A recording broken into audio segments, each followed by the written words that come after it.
Call the Stayton City Council meeting to order. Will you please join me in the flag salute?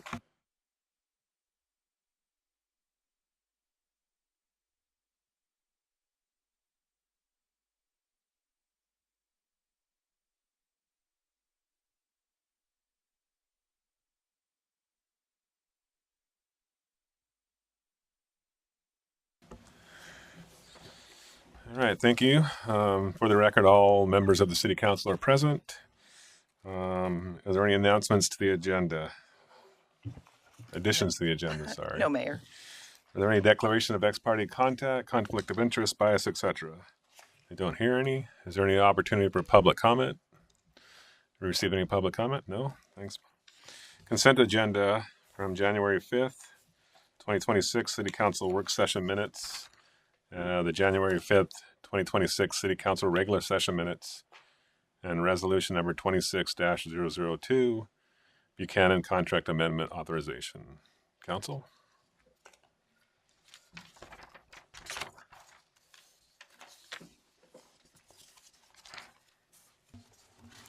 Mr. Mayor, this is Councilor Patty. Councilor Patty. A motion that we accept the consent agenda as presented before us. Second it. Okay. There's a motion and a second to present the consent agenda as submitted. Any further discussion? All those in favor say aye. Aye. Aye. Motion carries 5-0. That leads us to presentations. And Julia, you want to, or looks like Chief's going to do this one? I'm not sure who's presenting for Kindness 911. I will let whoever is presenting for Kindness 911 come up and introduce themselves.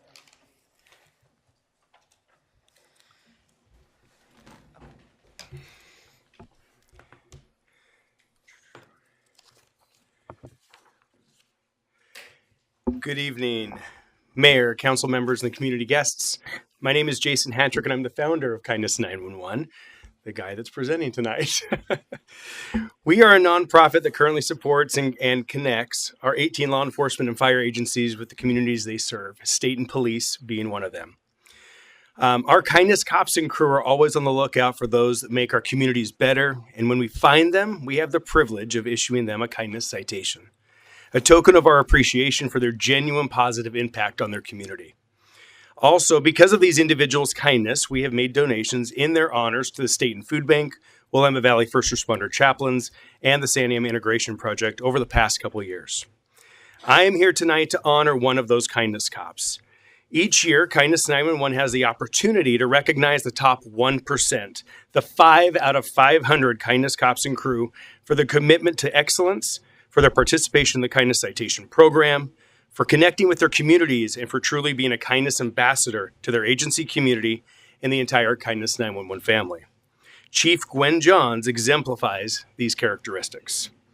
In 2025, Chief Johns issued 44 kindness citations within and beyond the city of Stayton. She has touched the hearts of dispatchers, the Rotary Club, cleanup team, Safety Town, kid counselors and volunteers, members of city leadership, Chamber of Commerce members, those that volunteered with National Night Out or hosted an event, the Sublimity Quilters, and other law enforcement professionals, just to name a few. Plus, she herself was even issued a kindness citation from one of her colleagues from another agency, truly a special moment.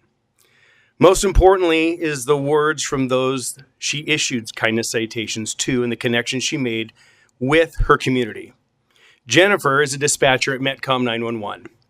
After being cited, she shared with us, "When Chief Johns came in last night and gave me a citation, I almost cried. It'd been a rough start to the night in dispatch with hard calls on Christmas. It was nice to feel something positive. Thank you, Chief Johns and Kindness 911, for helping to bring a little brightness to my night." One more example are the kids that she impacted with a kindness citation at your Safety Town camp. In their own words, Caden shared, "It made me really happy to receive one of these citations. It made me feel like I made a positive impact in my community." Hannah shared, "It was very exciting and rewarding." And then Tiffany shared, "It was so thoughtful. I was simply helping out of the kindness of my heart, and being recognized in any way truly feels wonderful." Stayton is truly fortunate, a very fortunate community to have this person. So it is my honor to present the Kindness 911 2025 Kindness Cop of the Year Award to Stayton Police Chief Gwen Johns. I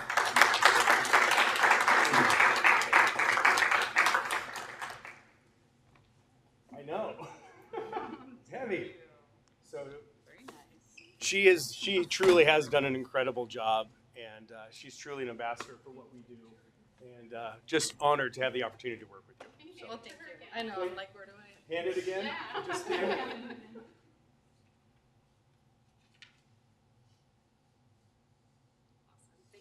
Could we maybe rather than putting out there, photo now?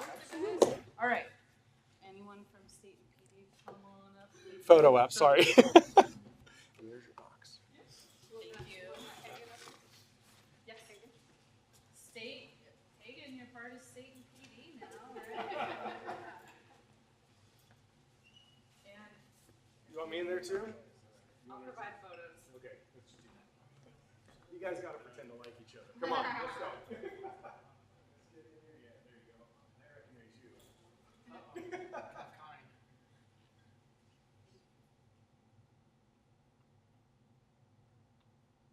Look in different places. Now everybody here. Awesome.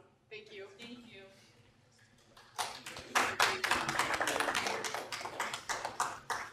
There you go.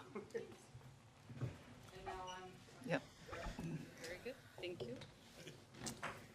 All right. Thank you very much. And yes, very much an honor to be part of Kindness 911 and see what happens with it across our region and those that are honored with the citations. So thank you, Jason. All right, Mayor, councilors, and staff, my privilege to introduce Sergeant Tillman tonight. He's going to come up and say a few words, but we are very excited to have him back. He actually began his career here in Stayton many years ago, worked for Salem for a long time. We're hoping that experience and knowledge that he has working in a bigger area with higher call volume translates to helping our staff learn and grow. But we've also seen, having him on social media, there's a lot of people that commented about being very happy to have him back in our community, the impact he had when he worked here previously, and the impact that he had in Salem. So I think that we're very, very fortunate to have Tillman back here working for us in Stayton. And I'll let him do his introduction.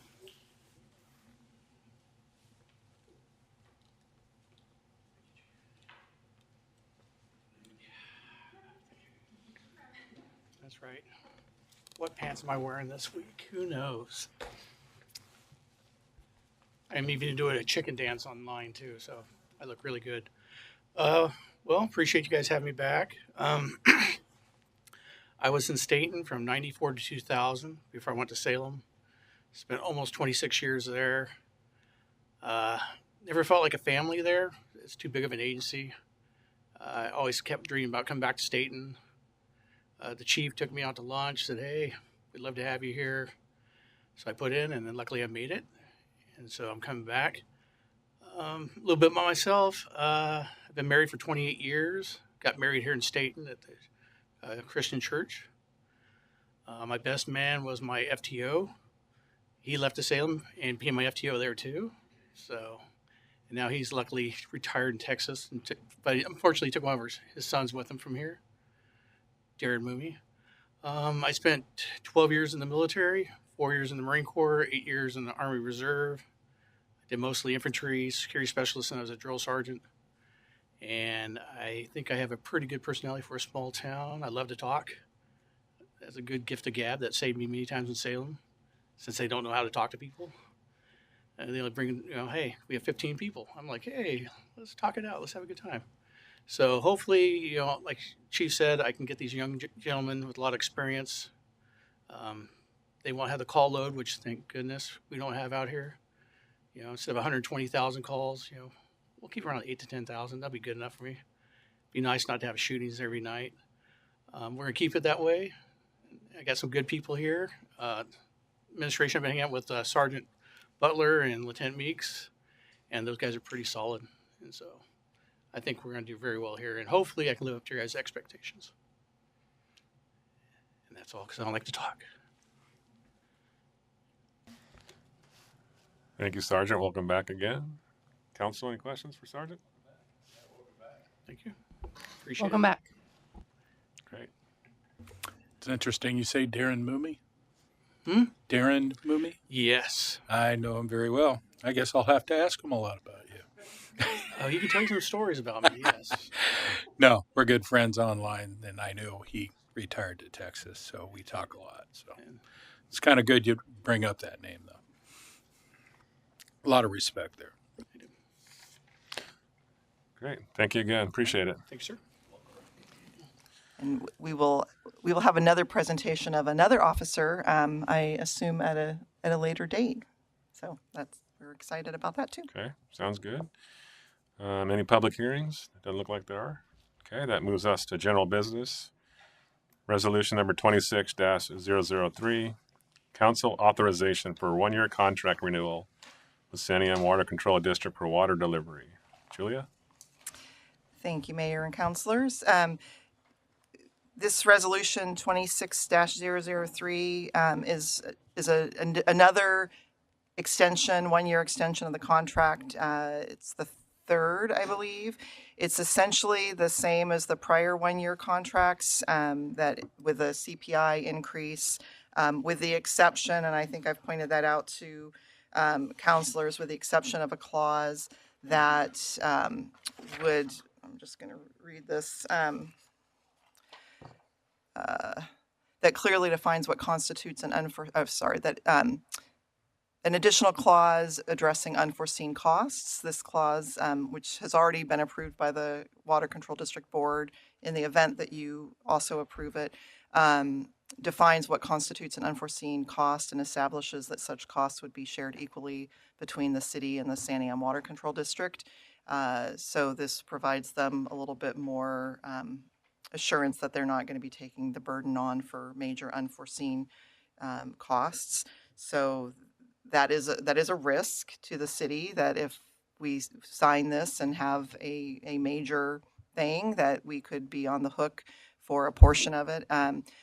I think I've mentioned that there is one currently already that we're working on, or I think it's actually done being worked on, which was a dam of logs in the Santiam, or the North Santiam River, when the floods happened several weeks ago, that the Santiam Water Control District incurred some costs associated with getting the excavators and permits to remove those logs.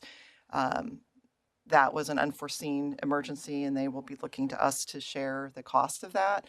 That actually has been, I believe the work has been completed. We're now taking water back from the river and no longer needing to take water from the city of Salem. So that would be covered under that. I think that is a rare and uncommon circumstance in general. So hopefully we would not have another issue, but this covers that. And this is just for 1 year. So we're still working on a longer term contract, and we'll have to negotiate what those ultimate terms are within that longer contract. So we are recommending approval of this 1-year contract, but happy to take any questions you might have. Okay, thank you. Before we do that, this is an opportunity for a public comment on resolution number 26-003. Doesn't appear to be any, so council discussion. Councilor Mr. Mayor? Sims. Julie, was there any discussion of on the contract about a limit on this emergency expense at all? No. I mean, I think that's part of the problem. If there was, I mean, their concern is that, if there's massive change in regulations, or there's a natural disaster, that they could be on the hook by themselves for an unspecified amount. And so I don't think that they would agree to a maximum, because that defeats the purpose of it. That said, if there was one of those types of events, we would likely be seeking alternate funding, through disaster declarations or something like that, and trying to get some federal support for something like that. Thanks. Councilor Patty. Thank you, Mr. Mayor. Julia, I would have liked to get this question to you ahead of time, but I just thought of it. if there is pre-existing issues with some of this infrastructure that predates this agreement, would we then be on the hook to assist them in repairing that, stuff that's been dysfunctional before this agreement? Um, I would argue no. There within the clause itself, there's some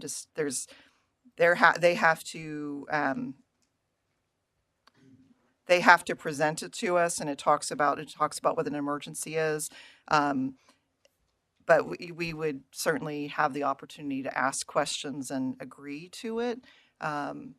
So it doesn't. I mean, if there's something that we don't agree is caused by an unforeseen circumstance, I think we would be able to argue that.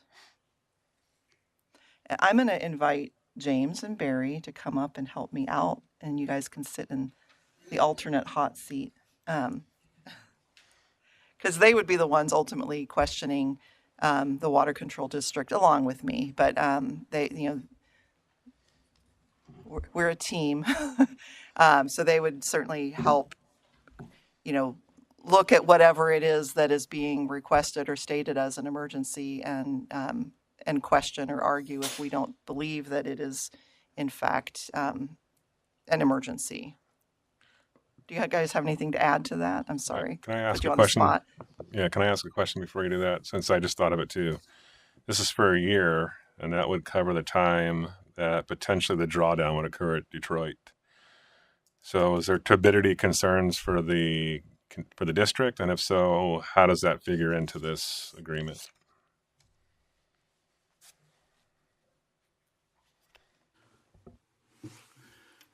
Mr. Mayor, Barry Buchanan, Interim Public Works Director. I don't believe, as it stands right now, that the turbidity issue has been discussed or raised as far as this issue is concerned. I personally don't think it should come into account as part of an emergency agreement. Julia is correct. The way that the definition of emergency is written is that we have a good say in whether it's an emergency or not, and we have ability to, in actual fact, say no, we don't agree that's an emergency as it stands right now. And I think the point is, and a point that Julia made to me, is that this is just for this year. It's not a signed and sealed deal forever and ever. So, and I think we have probably passed our worst operating condition that we've had for several, if not decades, with the storm a couple of weeks ago. So I'm not overly concerned about, that we would incur another emergency in the next 12 months. I believe that we would argue that the dam is not part of that criteria. Thanks, Barry. Counselor, anybody else? Is your answer sufficient? Okay, thanks, Julia. Continue for the council discussion. Okay, council decision then.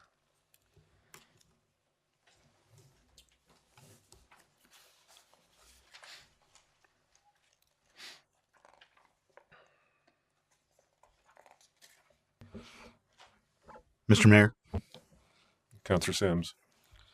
I'll make an motion to approve resolution number 26003 as presented. Seconded. Okay. There's a motion and a second to approve resolution number 26-003, council authorization for 1-year contract renewal with Senium Water Control District for water delivery. Any further discussion? Mr. Mayor. Councilor Hort.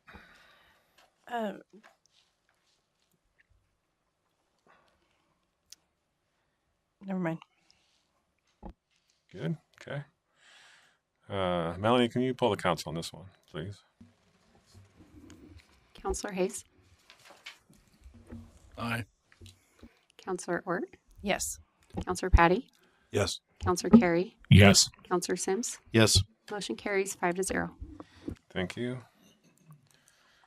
That moves us to the next one, which is ordinance number 26-001, amending Stayton Municipal Code, Chapter 8.04 to update vegetation clearance, noise regulations, and repeat nuisance enforcement. Jennifer? Oh, you're over there.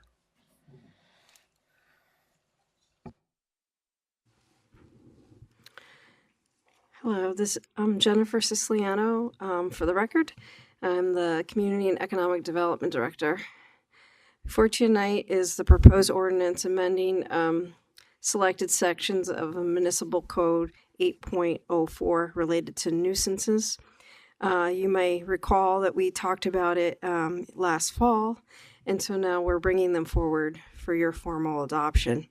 These amendments are targeted updates based on recurring enforcement challenges staff has experienced. The First Amendment is Section 8.04.60, adjusting vegetation clearance standards to reflect the operational needs of the city. A while back, the city bought a new street sweeper, and the height is taller than the previous one. So our current code, it's just cleaning up our code. It used to say it needed to be the trees needed to be trimmed 8 feet from the sidewalk and 10 feet from the street, but now it'll be 10 feet and 12 feet respectively. The Second Amendment clarifies regulations related to excessive noise from generators that had been an issue this past few months. That operated outside of emergency situations. So I added some code that addressed particularly generator noise, but excluded if there was an emergency and you needed to have a generator running. I made the emergency open-ended. It probably would be a power outage or temporary situation. The Third Amendment addresses repeat nuisance violations. In several cases, staff had encountered properties where the same nuisance condition occurred repeatedly, and it would require multiple 10-day notices, and then they were able to clean up whatever it was that they did, and then we'd have to go back and do the clock again. So I took one of the reserved sections that was there for expansion and created a new code that if the same person on the same property with the same nuisance did it within a 12-month period, it would just go directly to a citation. So overall, those are the changes. So it's intended to improve clarity and support consistent enforcement and reduce repeat violators while maintaining fairness for property owners. If you have any questions, let me know. Okay, before we go to questions, there's another opportunity for public comment. Doesn't look like we have any. Council, any comments? Or Mr. Mayor? Go ahead, Councilor Sims. Jennifer, for the noise ordinance for the generators. Yeah. So that create loud and disturbing noise. What's the threshold for that? Is it somebody makes a complaint? Is it a decibel level or? I didn't include a decibel level. I did talk to Public Works, and we don't have a decibel level for any of the other noises, and some communities don't. But we could add a decibel level. Anywhere from 45 dBAs to 65 I saw, but then we talked about it and thought maybe we just have it without the decibel level, but we could include that. So I've seen 45 to 65 as being the range. And if I may, if we had a dBA or decibel, then we'd need to have a piece of equipment that we could measure it. So that would be more that we'd have to do versus plainly audible, which is what's proposed. I mean, I guess you could argue what's plainly audible depending on your hearing, but I think it gives them enough teeth to do something without necessarily having to have a calibrated piece of equipment that costs money. Mr. Mayor. Councilor Carey. This kind of affects me as a food truck owner. So where I park on First and Water, is that considered a residence, a neighborhood on that lot?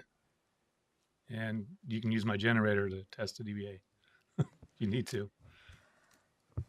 So I don't think this matters depending, it doesn't matter to the zone, and I think that's important based on what you guys had been hearing previously, because it was businesses that were being impacted by that.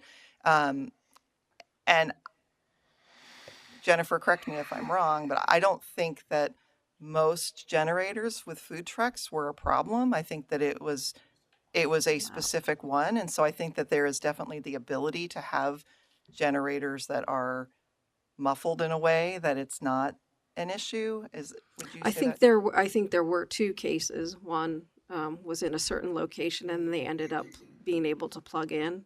But then there was another one that we're talking about. I was having a conversation in Public Works about the different generators, and that maybe we would maybe refine the food truck ordinance to have it like generators that are muffled, but that is actually a different part of the ordinance than nuisances. So we're just working with nuisances right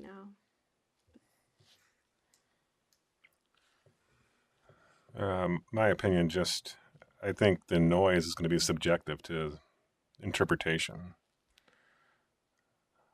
I don't know how you're going to, without having a way to measure this, I don't know how you're going to do this. There are another there is a whole list of other noises. Keeping of any animal, causing frequent and continued noise, disturbs the comfort and repose of any person in the facility. We already have open-ended noise ordinance. So Yeah, I think my reference to that was I asked about the roosters in the neighborhoods. yes. I mean, that's subjective to me. That would bother me if I lived in the vicinity of that person, but maybe people from the country enjoy it. I don't know. This is my 2 cents. Mr. Mayor, Councilor. I also Carey. know that the 2 food trucks we've addressed, one is hooked up power now, and the other one is no longer operating. Right. In our area. Anybody else, Councilor? Mr. Mayor. Councilor Ward. Jennifer, this doesn't have other ones have a time on it. Is this Which one? Located. Okay. So it's any time of day. Okay. It looks like, yeah. And that was one of the issues with the concerns that we had, was that it was in the middle of the day. And so our noise ordinance didn't apply because it was during the day. But it was very loud to the nearby businesses, to the point that we got a lot of complaints. Okay. As did some counselors. I have a question about leaf blowers. This could potentially cause an issue with people calling in about excessive, what could be considered excessive use of a leaf blower, possibly.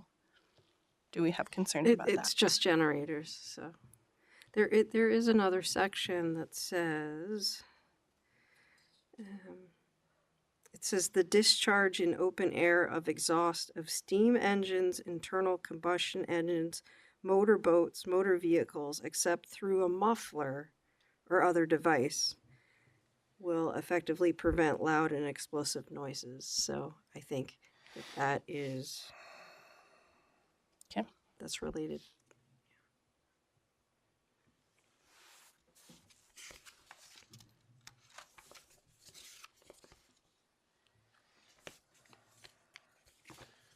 Council have any direction or any wishes?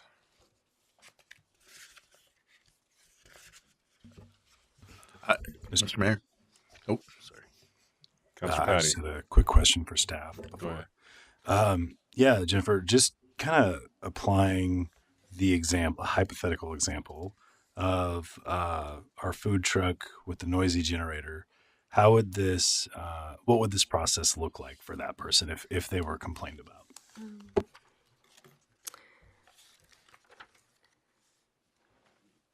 Well, realistically, we'd probably tell them the ordinance that they were not following. Hopefully, they comply. If they didn't, then it would have the 10-day notice where they would have 10 days and then another 10 days. So it would fall under the regular nuisances of this chapter that we talked about.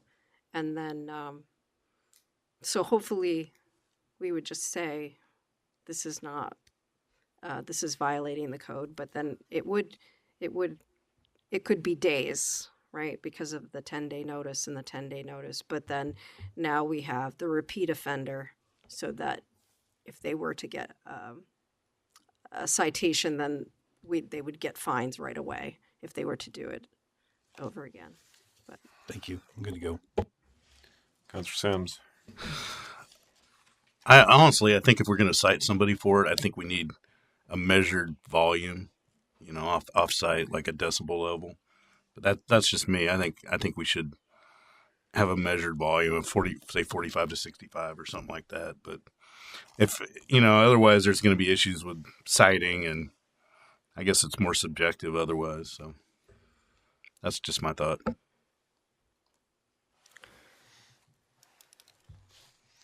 All right. What would council like to do?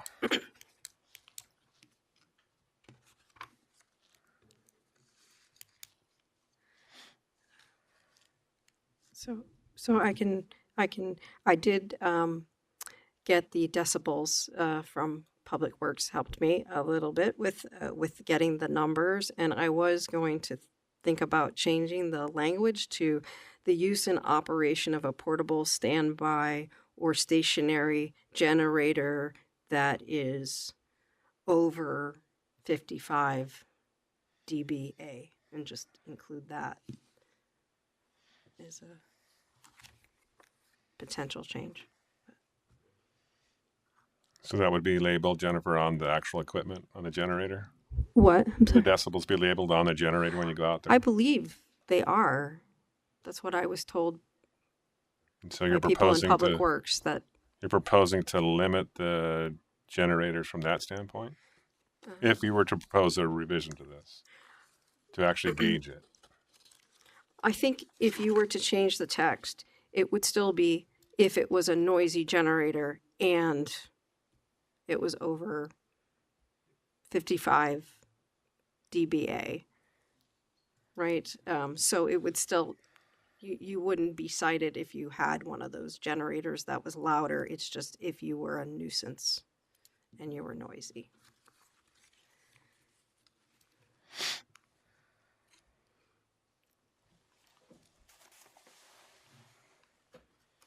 Mr. Mayor, Councilor Hayes.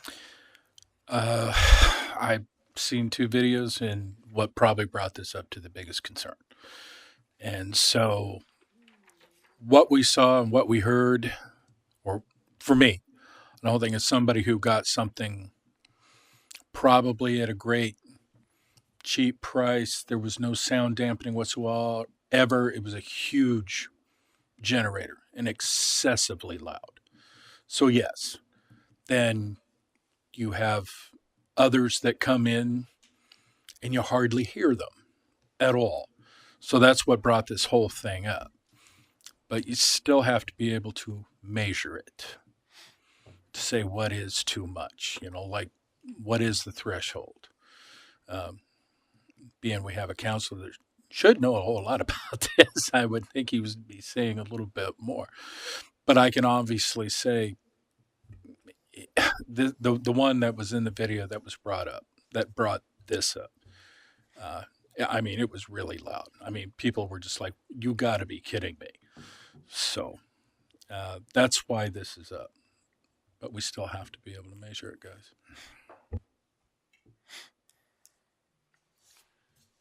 All right, so I'll ask a different way. Does council want to take action on this tonight, or do you want to move on to the next topic and set this aside for another day? Mr. Mayor, Councilor Ort. how did you come up with the number? I asked someone in Public Works to find out what the range would be, and they said that 45, and then they actually had looked at Silverton and some other municipalities in Silverton.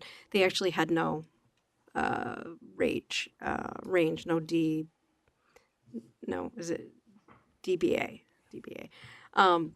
But what he was able to find was it said around in residential neighborhoods, it was more like 45, and then more industrials, it was more 65.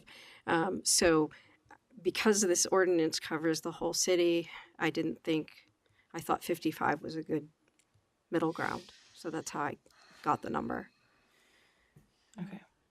So can I clarify? So just because the generator is 55 doesn't mean that it's going to create a nuisance. But if someone calls in and their generator is higher than 55 and it's causing a nuisance, then that would trigger this. Yes. Okay. I think there is ways to muffle it too, so that it wouldn't be so loud either.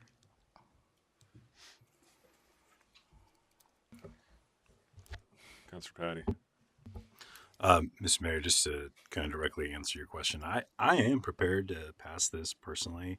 I think that if we put it in place and, there was some kind of issue where we're seeing the need for a range to be written in here, I'd be in favor of that. But at this point, I'm ready to pass this thing without, knowing too much about a range. If staff came back and were like, hey, this is kind of what this could look like, and this is why we need this, like I'd be in favor of that too. But at least for now, just to directly answer your question, Mr. Mayor, I'm prepared to move on this tonight.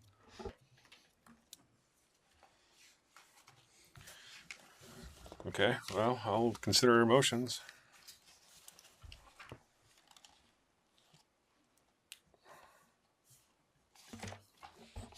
Mr. Mayor, I motion. Let's see if I'm on the right spot here. Yeah, thanks. All right. I motion that we adopt ordinance number 26-001 as presented.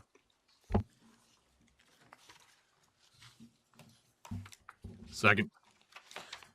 Okay, there's a motion and a second to adopt ordinance number 26-001 as submitted. Any further discussion?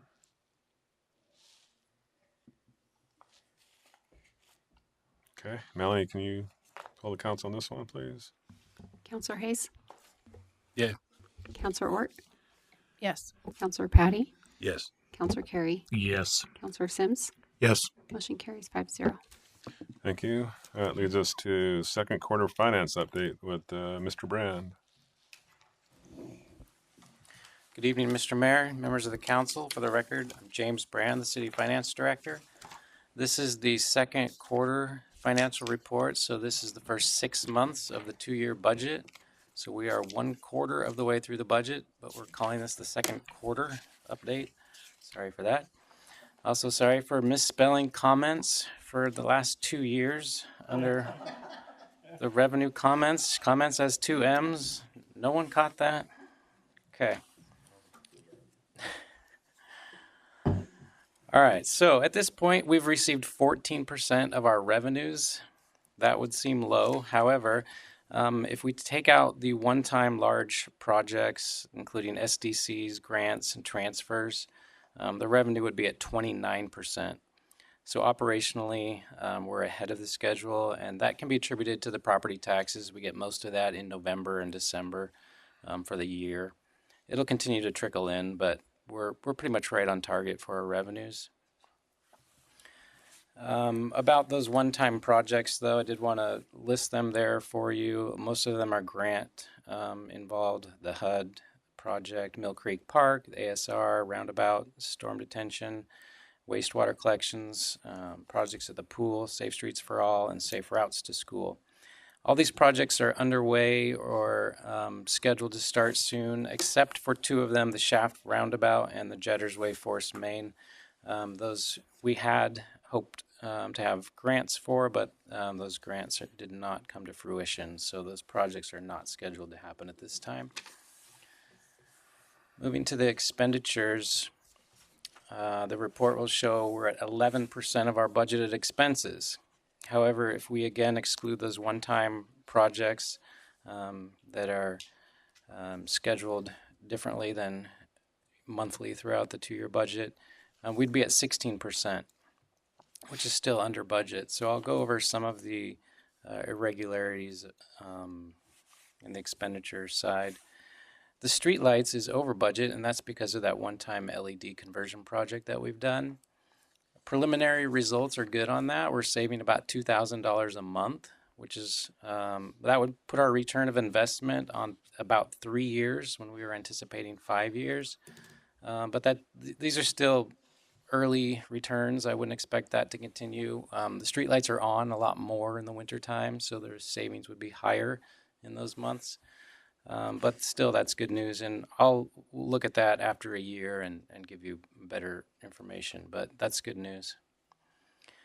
The street fund is just at 6% spent, but we haven't started the large overlay projects. The one at Westtown will be underway as soon as the weather permits, I believe.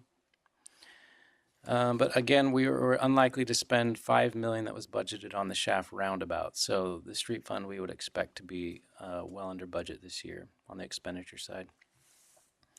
The facilities fund is at 67%, and that's due to the completion of the fence behind City Hall and the conference room remodel. Conference room is almost ready to open. We just ordered the furniture recently, so as soon as that comes, we'll be able to use it. And then, so the main reason that the other funds are underspent is those one-time projects that I mentioned before. So getting to the other section now, I wanted to bring up about the audit. The 2025 audit has finished. It was submitted on time this year. First time in 3 years. That's great. And we had an unmodified opinion, which sounds very boring, and that is good in terms of an audit. There were 0 reported significant deficiencies and material weaknesses. Just a little bit more about that. So an unmodified opinion is the most favorable outcome. And 68% of Oregon cities do achieve an unmodified opinion. This means that the financial statements are reported as fair numbers. It's not saying there's 0 mistakes, but that any mistakes would be minor, negligible, and that any person looking at the financial statements should get a true reading of the health of the city's finances. Another part of the audit is producing the ACFR. This is the Annual Comprehensive Financial Report. That was shared with all of you. It's posted on our city website. Those are basically the financial reports for the city. Along with this, you've heard us brag about our budget getting the GFOA award for, done it well 10 years in a row now. Well, they also have an award for the ACFR itself. And so this is something that I'd like to pursue.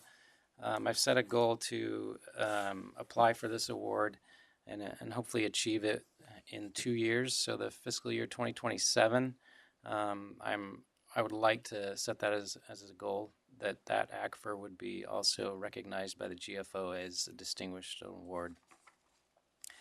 That'll be it's part of the RFP process. We are looking for auditors next year. And so I've mentioned that in the RFP that's a goal for the city.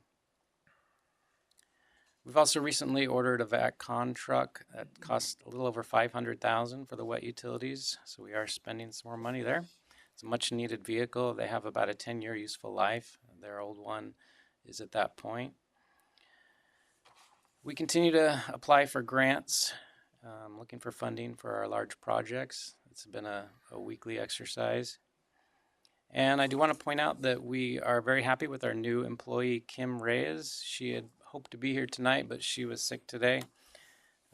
She is the utility billing person, and she comes from us from Marion County, where she's worked for quite a while. She's also been a realtor in Bend in her past. I was impressed that she quickly moved to Stayton before her first day. So she got the job, and within wrapping up her prior job at the Marion County, she moved to Stayton. So she is excited to be here, a member of the community, and getting involved in things. she's got an excellent attitude. She's fitting in nicely with our team, so we're very happy to have her, and she's very happy to serve the Stayton community, so we're very pleased with her. Also, just a note, Elizabeth will be retiring at the end of June or early July, so we are currently recruiting for her position, which is a half-time court clerk and half-time accounts receivable and other things in the accounting office. So we are already recruiting for that, hoping to have some overlap with her and Elizabeth. So after public comment, I'd be happy to answer any questions you have. Is there any public comment? Doesn't appear to be. James, I have a question. Speaking of the roundabout, can that $5 million be reappropriated for anywhere else, or does it have to stay in the street fund? Well, it was counting on $4 million in a grant. So without that grant, I wouldn't recommend we reappropriate that $4 million. So you're saying there's a match to it? Yeah, the other $1 million was a match for the city. So, again, can that money be reappropriated? Yes, it could. And would it have to stay in the street fund? Yes, it would. Mr. Mayor. Council Ort? But we have $1 million. Yes, and we were counting on 4. I would have to double check if we were counting on SDCs for that, but I don't think so. Were we? Yeah. Okay. That would make sense because the roundabout was rated as high SDC. So we do have SDCs in our street fund. I think there's about 800 to 900,000 ish in that fund. So we do have SDCs in the bank, and we might use that for a street if and that'll be coming to you soon. Is some streets that we would like to work on in the future. There was one street, Kindle Way, which we can fund with SDCs as well. But there are SDCs in the bank. Okay. What's the total anticipated cost of the roundabout project? I'm serious. You're kind of getting into Barry's presentation. I think currently it's about 12 million, but I think Barry can give an update when he's next, and maybe that would be more appropriate for him to give an update on where we're at or not at with that project. Okay. I'll defer it to Barry then when he comes up. Council, anything else? Mr. Mayor. Council Ort. James, you mentioned another award that we could get. Jetters Way I'm Force sorry. Main. No. I apologize. Going back to our budget, and you were saying there's another award that you had your eye on to get. Oh, yes. But then you were talking about sending out an RFP for auditors. So is that going to be a separate set of auditors? So we have one financial audit every year, Mm-hmm. and we're looking for new auditors to do that audit.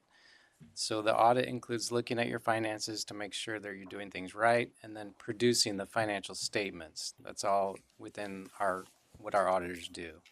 So those financial statements we would submit to get the GFOA award, that they're presented well read for the community, that they flow logically and are written well. I just wanted to make sure that it wasn't costing, just the way that I caught it and what you said, I just wanted to make sure that it wasn't costing us more money for us to do this award. And what are the benefits of, if that's the case, what are the benefits of that? Yeah, that's a good question. I did ask that of our current auditors because I've never done it before. I've just heard about this award. They say that it takes a little bit more work. It probably would cost a little bit more. I didn't get specifics about how much that would be. It's a good question. I could ask in the RFP process for the auditors to clarify if there are additional fees to achieve this award or not. But it's a good question. I don't have the direct answer. Okay. James, can you just briefly explain why we're going out for an RFP? Yeah, it's not because we're unhappy with our current auditors. We have a great relationship with them. I think they do good work. But we have been with them over 6 years with Singer Lewack now.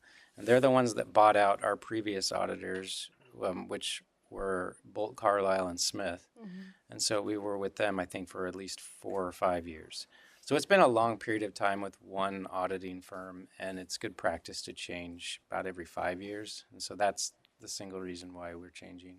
And we've asked Singer Lewack to send us their proposal as well.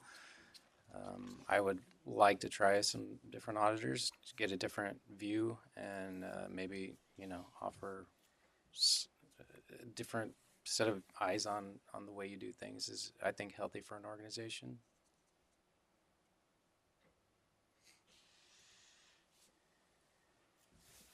Any last questions for James?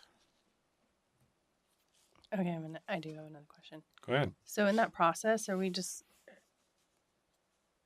we have to, if you send out a new RFP, we have to take the lowest? No, it's one of the things we consider, but that's not a requirement. It's not a bid. That's the difference. I think what you're used to through the construction world, you have to take the lowest bid, but an RFP, you select the most qualified firm based on the factors that you choose. Okay. And then maybe you don't have to respond right now, but I would love to know what the purpose and if there's any benefit to the city for the award, if it's going to cost us more money. I don't know. Yeah, I don't know that it's necessarily I'd just be curious what the benefit is if it's costing us more money to go out for that. Yeah, I'll definitely look into it and get back to you guys. Thank you. Anybody else? Julie, got something? No, I was just going to make sure that James stays there when Barry comes up in case there's any finance-related questions. James, just stay where you are. All right, thanks, James. With that, we will go to Public Works project update. Mr. Buchanan.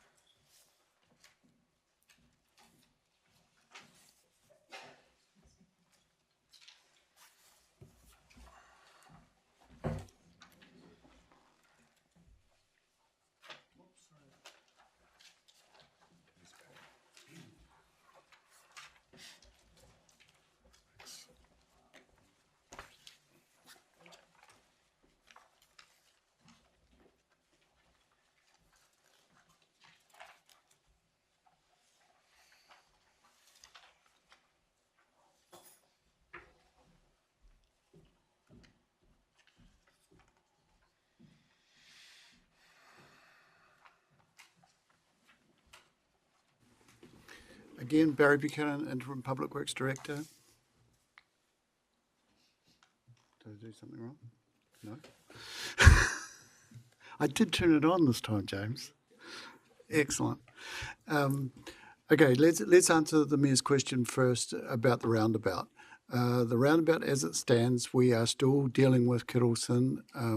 I have a conversation ongoing with Tony Ross, the project manager from Kittleson, as far as how we move forward. As James pointed out, we applied for a $4 million grant for this project. We received $800,000 grant. Now that grant stands for the roundabout only. The additional money, the additional $1 million, or it's just under $1 million actually, was coming from SDCs, which we do not have in our pot as it stands right today either. So therefore, we only have $800,000 towards what is estimated as it stands right now to directly answer the Mayor's question, somewhere between $10.5 and $12.6 million. The difference between those two numbers is the unknown as far as the stormwater is concerned and some of the conditions associated with how we in actual fact implement the roundabout as a standard roundabout or as a mini roundabout. We are asking Kittleson to actually look at alternatives for us as it stands right now. They haven't started that because I haven't actually given them the instruction to do so, but we are intending to ask them to look at what alternatives we could implement for that intersection or how we could in actual fact stage that implementation. As it stands right now, so we just don't have the money to move forward with the roundabout. Okay. Any further questions on the roundabout? Councilor Patty. Yeah, I just want to make sure I'm hearing you right and kind of summarize that. So the 800,000 that's sitting there, we really can't reallocate that other places. It can't be reallocated. Right. Okay. Yeah. Just want to make The sure. SDC money could be reallocated. Yes. Assuming that we get it into the fund. A qualified project that we Yes. could use it on, basically. Yeah. Got it. Okay. Hold on a minute.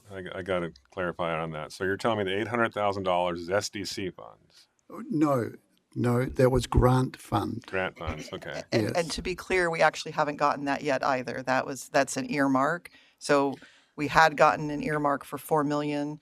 The budget didn't pass, Right. and then the earmarks got pulled out. Right. The 800,000 is the next earmark, and I don't believe that. I think that's within the package that still hasn't been adopted yet. No, It can't has get been. adopted. Yes, it has been adopted. All right. So let me phrase it this way. What do we have in hand right now towards the roundabout financially? In hand, I don't believe we actually have anything literally in hand, but we have a grant allocation of $800,000. Full stop. Okay. Okay, because the SDCs are future SDCs; they're not allocated SDCs.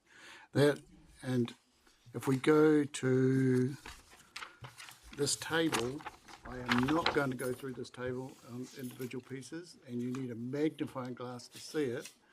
But it does it does talk about the roundabout in here.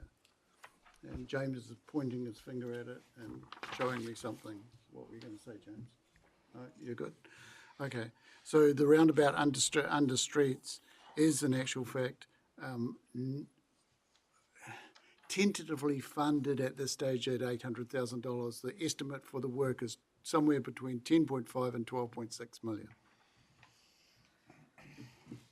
I do not believe I can realistically tell you I'm moving forward with that project.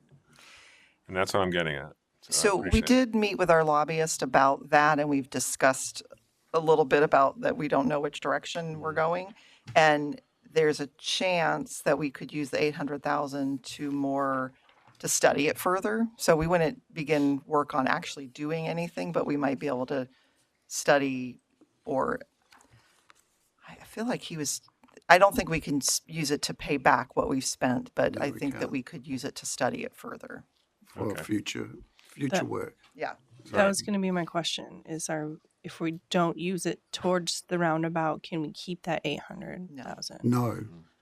It's going to be specific to like That intersection. that intersection. The intersection of Golf Club Road, Shaft Road, Wilkie Road. It has to be at that intersection. That's where the money is allocated for. Okay, so we could pivot and use it.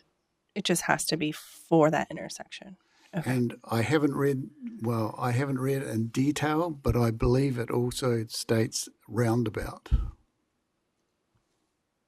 Can you repeat that?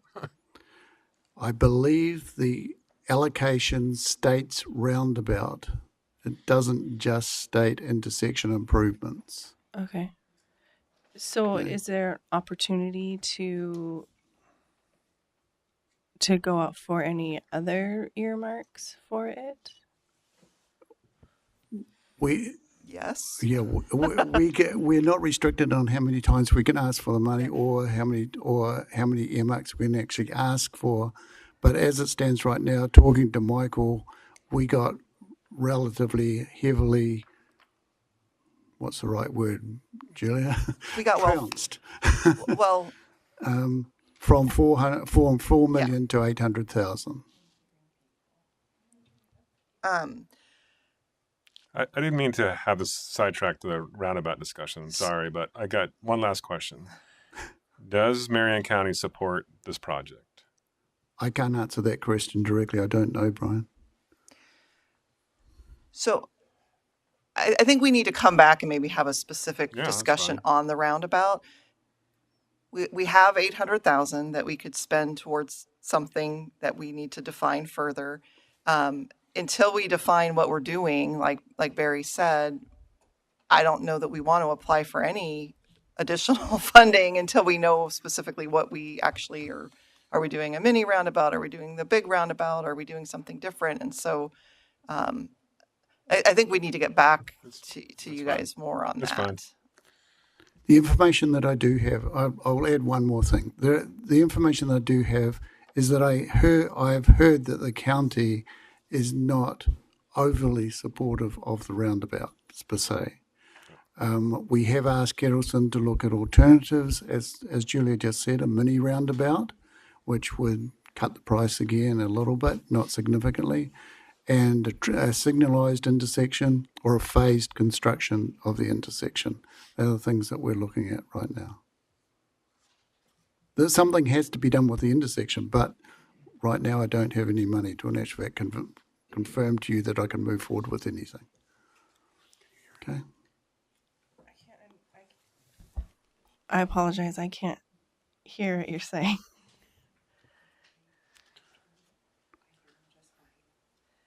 Maybe it's a me issue. I'm sorry. I'm having a hard time. I'm having a hard time here. Like the microphones, they're echoing. It's a weird thing. I'm having a hard time adjusting to this. It's all of them. Please continue, Barry. I understand what you're saying. Maybe just pull it a little bit closer to you. I don't know. It is booming, and the closer I get, the more it booms. Okay. The first page of the handout basically gives you what I was going to talk about tonight. The Public Works Capital Works Program, the proposed tree list, the question to... God, this is bad. I can't sit there and talk like that. It is really booming, really bad. Is it booming to you guys? No. Okay. I wonder if it'd be better if you sit over there, maybe? Maybe. I will try.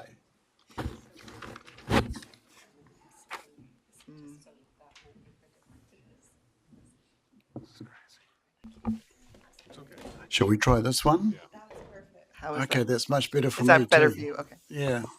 Okay, so we've got the public works project list with the cost associated with that. We've got a tree list that we're talking about, proposed alteration to the tree list of which we'll put in the streets.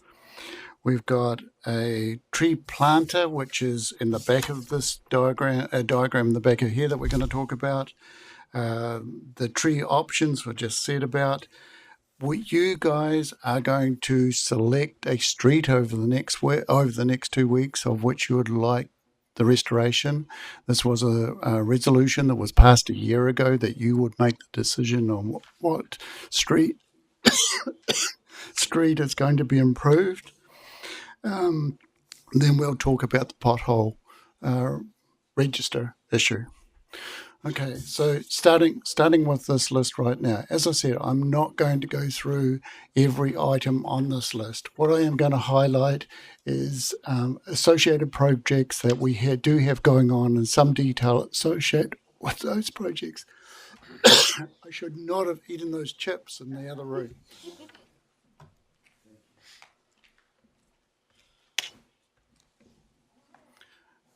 Okay, so...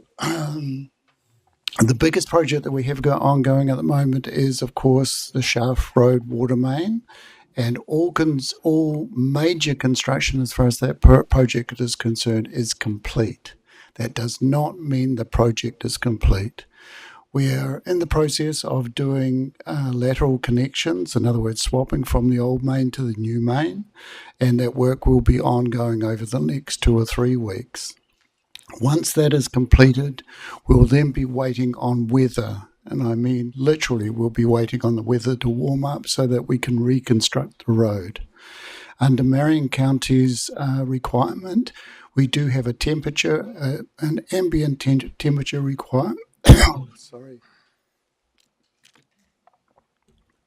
An ambient temperature requirement for the running surface, particularly to be above 55, 60 degrees on a constant basis for 3 days in a row.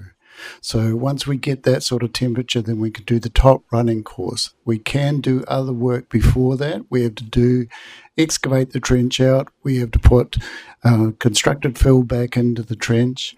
And then we'll put a T-cut on the top of that, which means we cut the trench in a little bit, put more asphalt in that fill, and then we do the top 2 inches at the 60-degree requirement. This is probably going to run through, we're thinking probably the end of March before we'll actually get that completed. But as far as the waterworks is concerned, that project has gone well, and we are nearly complete. Well, we are completed essentially the waterworks program. As far as the street work is concerned, the West Town street work, the RFP is being drafted for that, and it will go out within the next couple of weeks, and we're expecting the construction for that will start in the early summer and run through into the summer period. It should be completed this round. The other streets program, or the streets construction work, you'll see that there was a loose sheet that I gave you that lists several streets on it.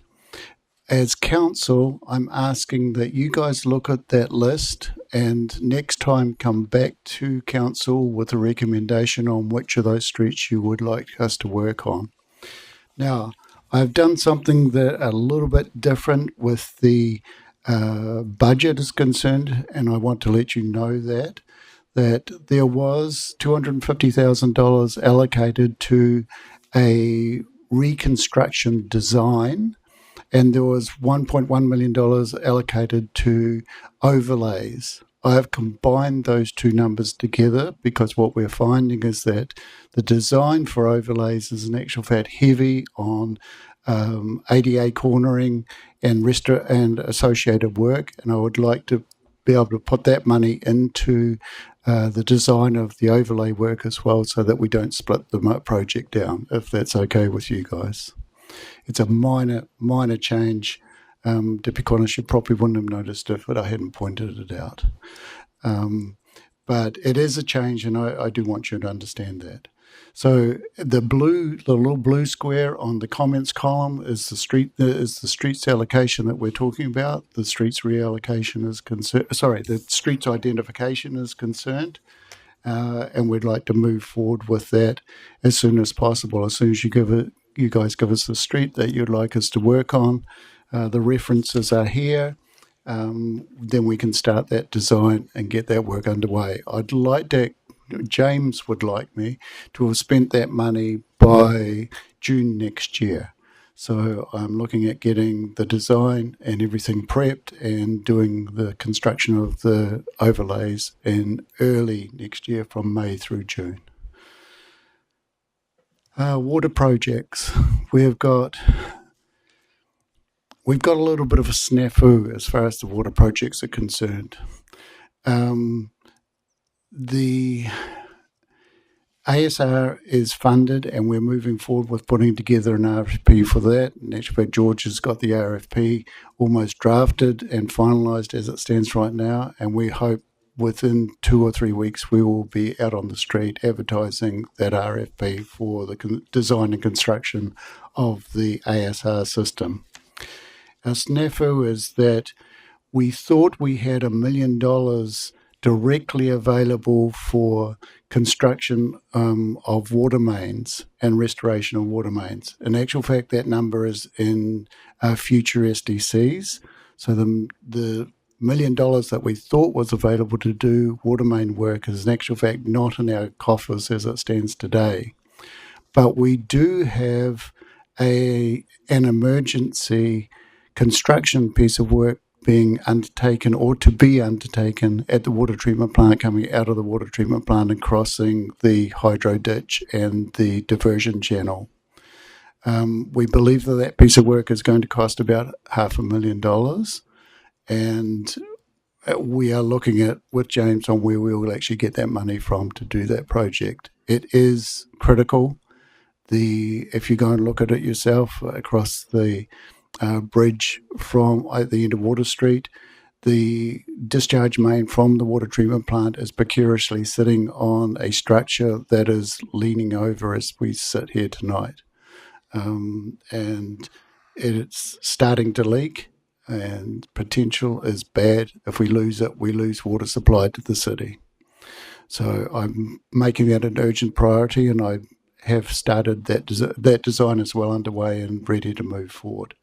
In addition to that, we had bought I think we talked about this previously, but we had bought a 30-inch valve, going into the water treatment plant for isolation, and we're wanting that isolation valve in place for the dam drawdown so that we can really close off the water treatment plant. As it stands right now, it works on an old slide gate with a diversion valve and drain down valve associated with it, which is really difficult to operate and not 100% secure.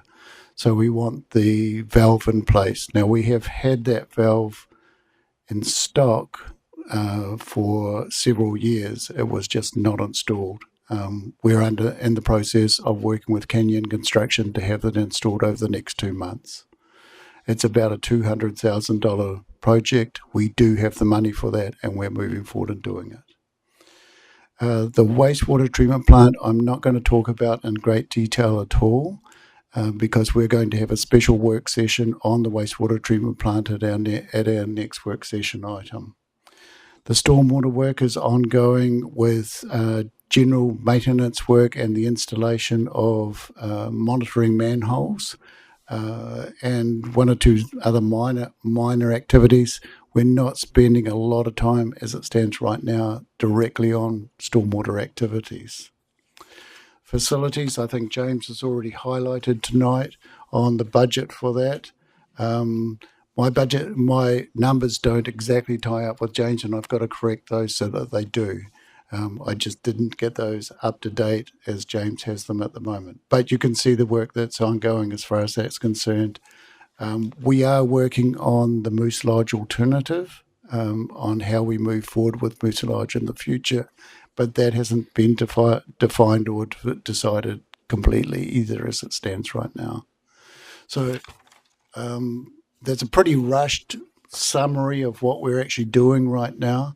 But if you'd like to look through the list, and I'm more than happy to take any questions in email or discussion, or come and sit in my office and talk to me about it.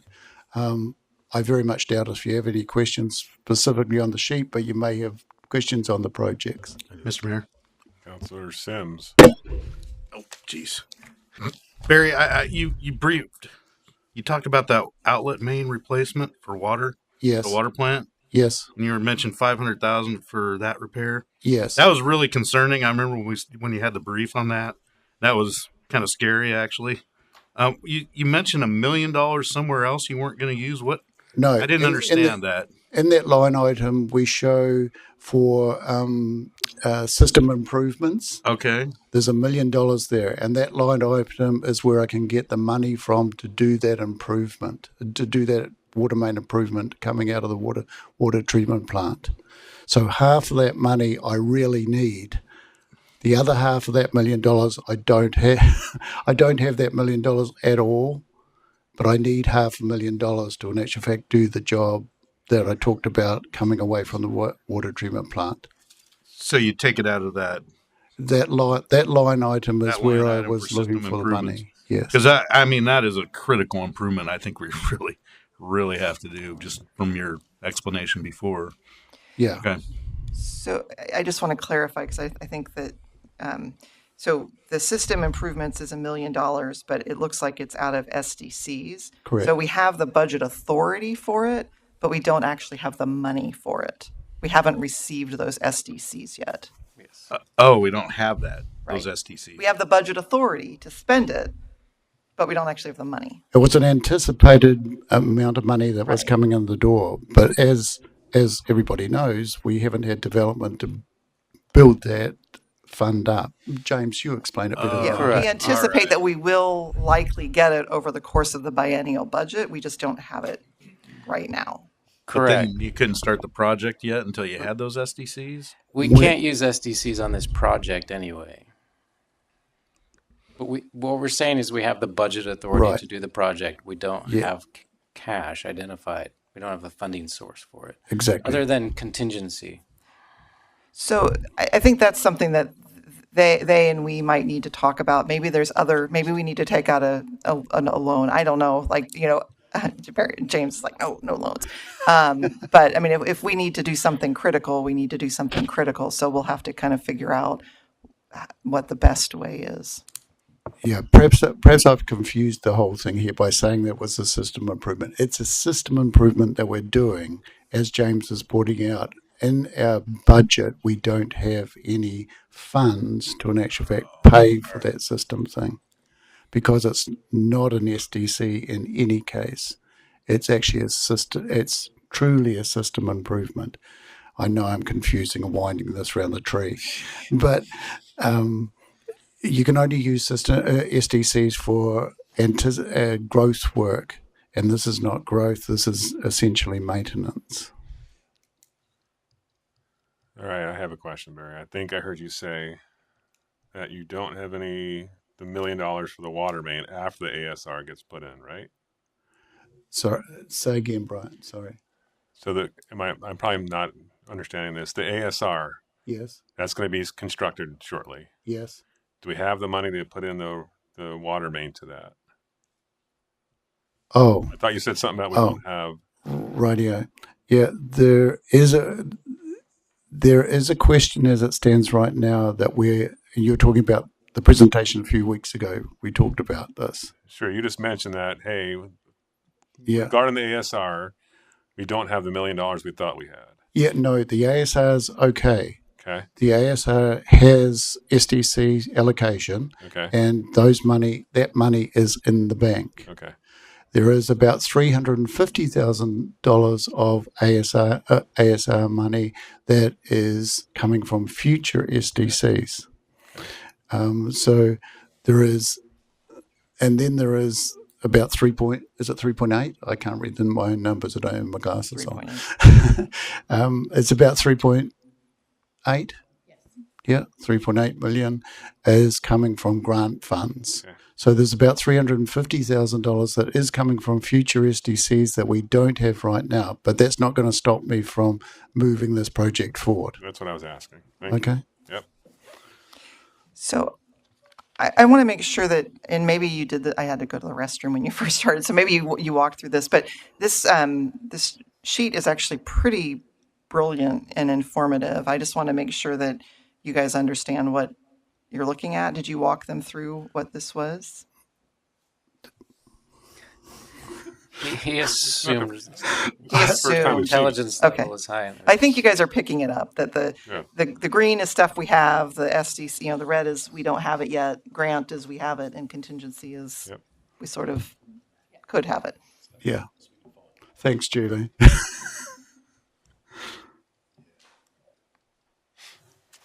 Yeah, I should have explained. I just jumped right into it. Any other questions there before we move on? I've just got one question, not about that. I want to talk about the Fern Ridge and 3rd Avenue. On your next steps, it says complete bid packet for construction 6 to 12 months. When does that 6 to 12 months start? It's already started. It has? Yeah. Okay. Yeah. Yeah. Councilor Patty. Yeah, thank you, Mr. Mayor. Real quick, I just want to clarify something on this sheet, Barry, and this is awesome. I actually really like this. I like the color coding. I was able to understand it's labeled. It's pretty straightforward. So thank you. So I was looking at the progression, and I see that you threw a T in there. Maybe that's, I don't know what's going on there. No, that's just New Zealand spelling. That's what I figured. I was going to ask you. Well, James gets mad when we misspellings in the report, so I just want to call it out for you. So, hey, I see that you do the red thing here, and then I was looking over at the leaf vacuum under parks for that utility. I was just curious, what's the progression red there? What's going on with that? Okay, the leaf.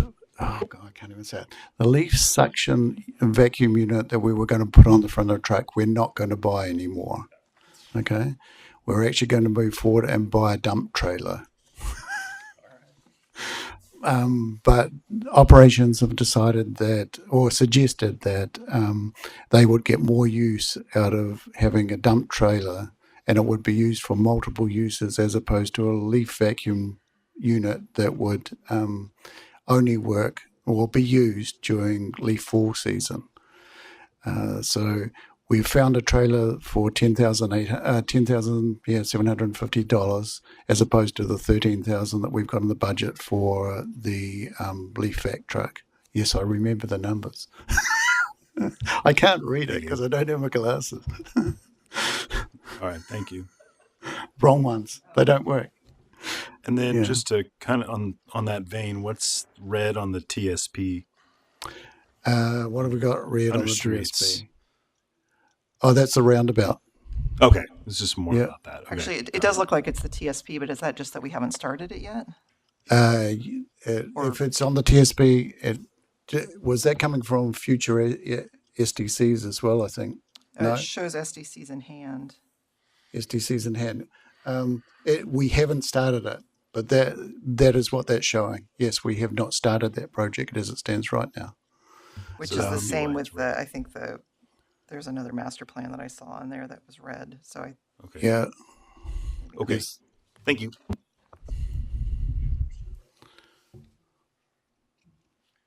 Anything else there?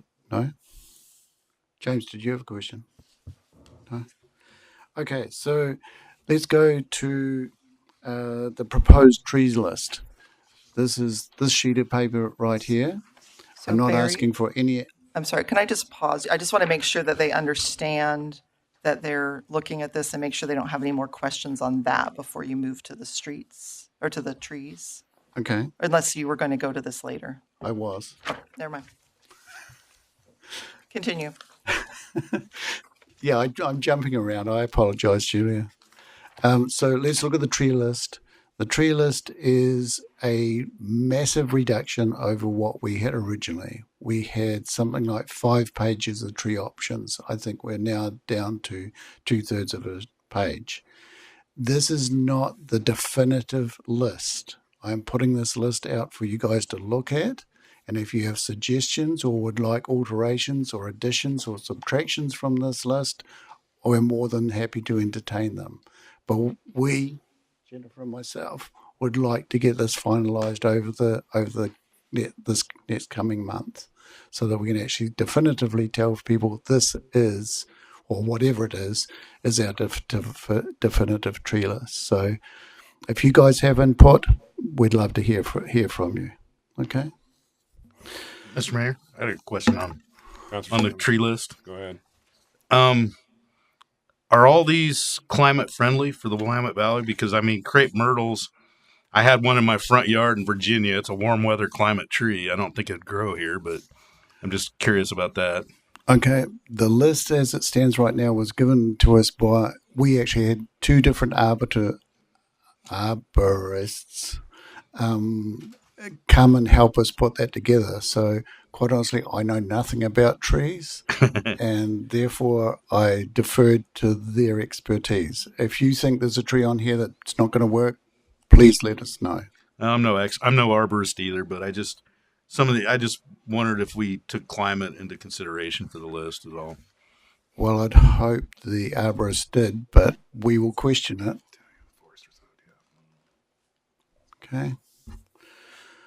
Okay, so that's the tree list we've done. And then let's go to Julia's thing. I did put them out of order specifically so that we'd come back to the street list.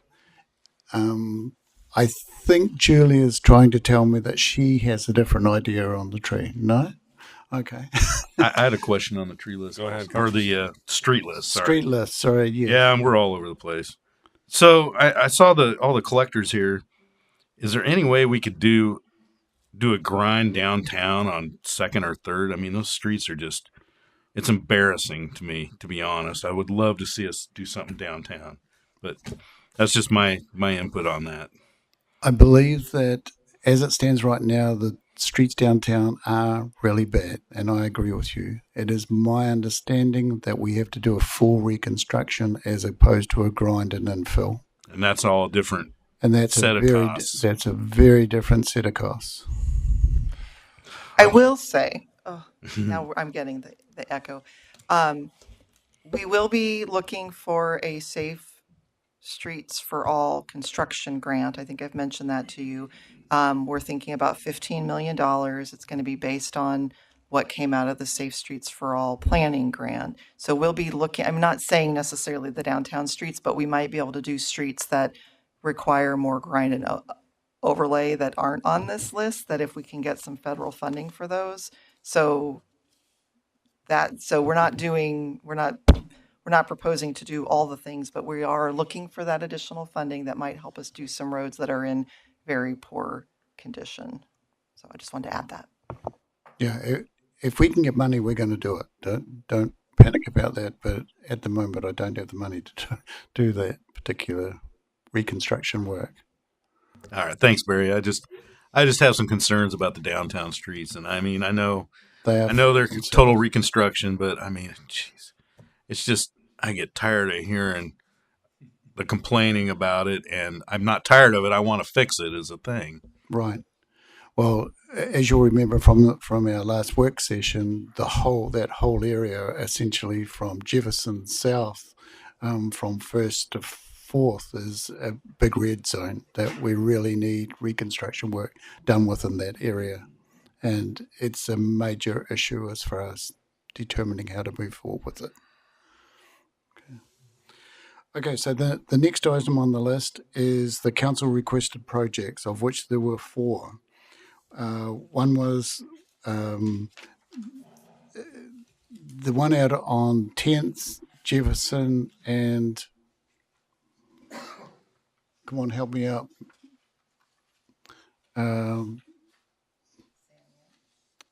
Sandium Highway. Yeah. They are predominantly inside the county. We are working with the county on how to move forward with the. I've got it written right here. Why can't you read, Barry? So it's Stayton, Marion.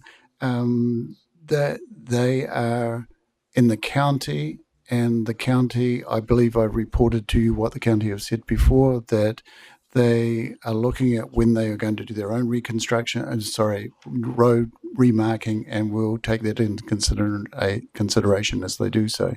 The speed limit issue, they are changing that sign. I don't know if I haven't checked. I don't know if they've done that yet or not, but they're meant to have changed the sign from 40 to 35 mile an hour. The intersections where you've asked for four-way stops, we did a little bit of research, and the stop sign itself will cost somewhere between $3,000 and $6,000. The cost of actually putting up a sign is not significant. What is significant is doing the investigation and justifying that street sign. We need a traffic engineering study to, in actual fact, determine whether a stop sign is applicable or appropriate to put in place. And when we add those costs together, you're looking at a cost that is in excess of $15,000 for the stop sign to be constructed or not.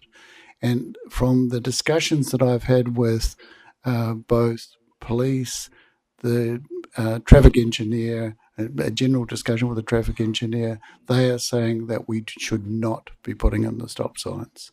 But I am going to be guided as far as that's concerned from your opinion of how you'd like to move forward with the stop signs in the requested locations.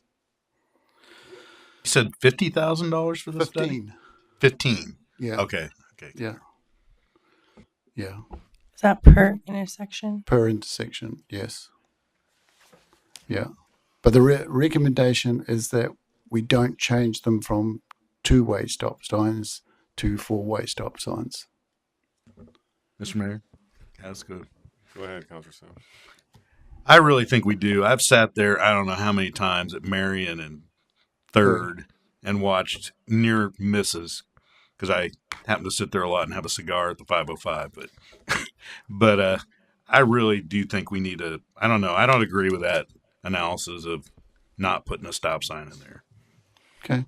So I'll say the analysis will study that. And I think what he's saying is that it is not likely from what he's hearing that it will be warranted and it will be something that is determined to be safe. So it very well could be different information, but we might spend $15,000 and still have the study say that it's not appropriate.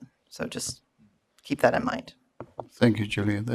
You've captured exactly what I was trying to say. Okay, thanks. I have a question about that. Go ahead, Councilor. So we can only put the stop sign if the study says that it's safe? No, you can decide it and instruct us to put the sign up if you want to, but I'd advise you against it. Well, and our insurance company would probably advise us against. I mean, if we're knowingly doing something that we're being advised against, that's not wise. I mean, we can talk about it depending on what the information shows, but if we're being told something is going to be less safe and then there was something that happened because we did something anyways, that would be very problematic. Okay. So does the developer have to do the same when they come to develop a property? Yes, they do a traffic study as well. So the neighborhood, so the neighborhood just pops up after annexation. They have to go in there and they have to do a study on each intersection of that neighborhood before they put signage up. Essentially, yes. And is the PD involved in that? Yes. What's the population have to get to that would trigger that would trigger, what am I trying to ask? At what point would it actually trigger a safety study? Like someone would have to get into an accident. We'd have to have somebody be injured in order to actually like trigger a study.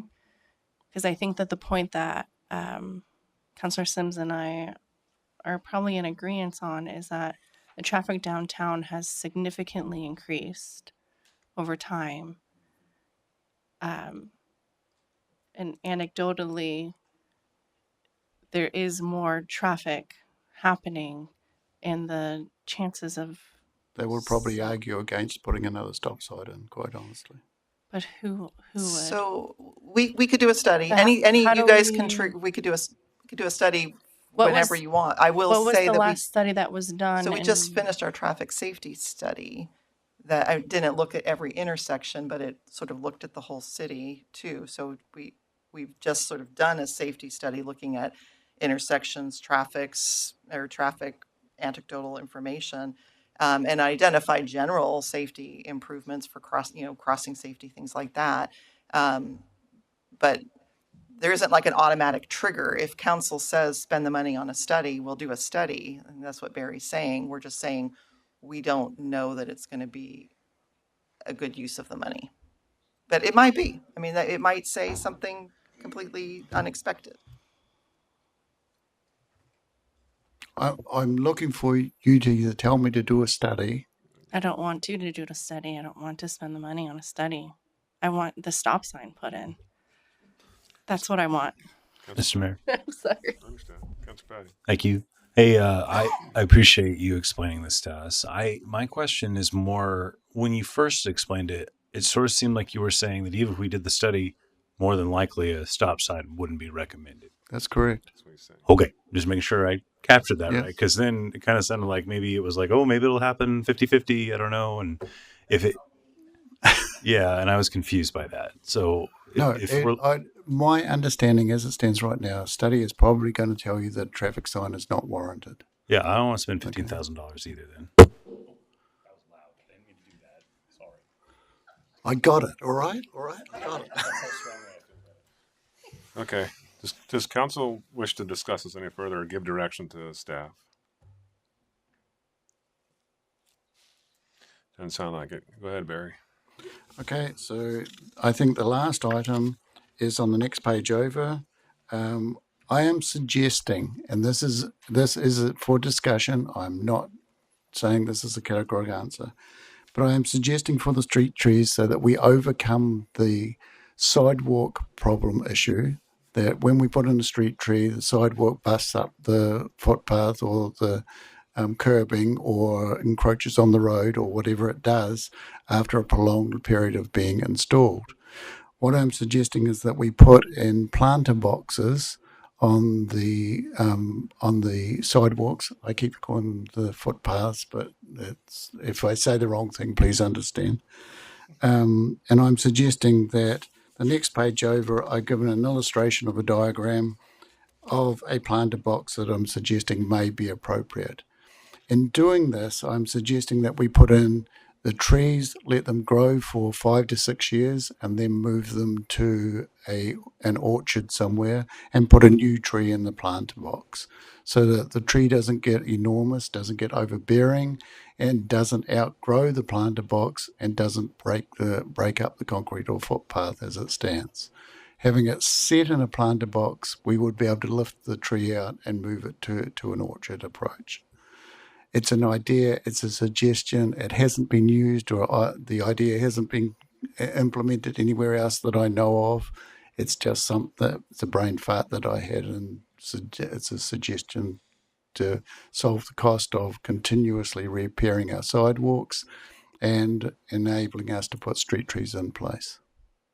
So it's something I'd like you guys to think about. If you have an alternative idea or other ideas on how we might be able to put trees in our streets and not have this ongoing construction problem, damage problem, renewal problem, then I'm all ears. I want to hear about it. Okay. Any questions? I know I've changed the subject several times here. I have a question, Mr. Mayor, about And the there's trees. one more page. Council Orr, go ahead. Are we required to replace the way that our code is written right now, if we take a tree out, we'd put a tree back. Okay. And I can put it back in exactly the same way as it's been always done, which is just basically pull the root ball out of the ground, reconstruct the footpath, sidewalk, as we're doing right now, and put a tree in the ground. And then in 5 years' time, I'll be doing exactly the same thing for you. Or we could put it in the planter box. I'm suggesting a planter box so that we contain the roots and we don't have growth out under the concrete. Gotcha. So I would like to circle back now to the street overlay, just because I want to make sure that council, just if we're going to do this within this biennial budget, they need to get a project selected in the near future so that they can then begin work on that. So I just want to make sure that council doesn't have any questions on what the choice that you're being given between 4 collectors or 2 locals, and that you're essentially selecting one of those to do. So I just want to make sure that you have a chance to sort of understand, and he's not asking you to tell him tonight, but I think at the next meeting, he's asking for council to tell you which one of those you want Public Works to proceed on. And so I just want to make sure that you... Or alternative. Or... We are prepared to listen Okay. to offer and suggestions, or as long as it's agreed by the council, we'll look. Do you want to speak to why these were all very poor? Do you want to speak to why? These come off the PCI. PCI. Thank you. PCI. Pavement Condition Index evaluation that was done 3-4 years ago. 3 years ago. And it picks the worst off that list and takes into consideration what money we have available to in actual fact do the work. So it's governed a little bit by length and breadth of the road and the condition that was on the PCI originally. So Okay, well, I think what I'll do is I will ask council by a week from Friday for their answers. Does that work? 2 That's weeks too brilliant. much? Perfect. Okay, so Friday, whatever week from this Friday is, before the next council meeting. 13th, got it. So Friday the 13th. Nothing scary about that. I will ask council for their, that's the deadline for submitting this. So before that'd be great, but I'm going to ask you all before the 13th if I don't see it. And Barry, are we wanting them to make a decision as a council, though? They have to. Okay. The way it's written at the moment, there was That's a fine, but yeah. it can But still, you'll give us direction, so then we'll have something to Yeah. bring back. Yep. Okay, gotcha. correct. Okay, second last page, page 7. Mr. Sims, Councillor Sims, this is all for you.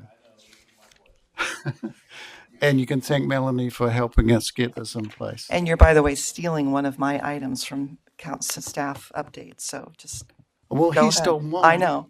That's good. Sorry. Okay, Julia wants to tell you about this. I'm not allowed to. What we do have in place is a reporting system. This is not specific for potholes, but it is a place where the potholes can be registered with a commentary, with a date, and it comes straight to us. The moment that it's picked, go on, Julia, jump in. Oh, I was just gonna, because I even have a screenshot. Oh.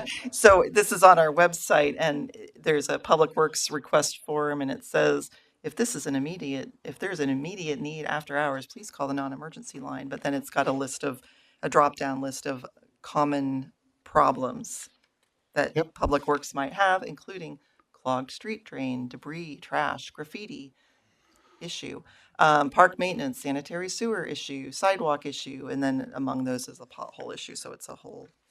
And then what happens when they do this? When it comes to us, it goes directly. Usually, I get either an email from Melanie or from Alyssa, and we take that straight to Public Works Operations. They attend to the issue that day, and I mean literally that day. And I'll say that's probably not always going to be the case, because I do plan on making sure that we kind of push this out. So right now it's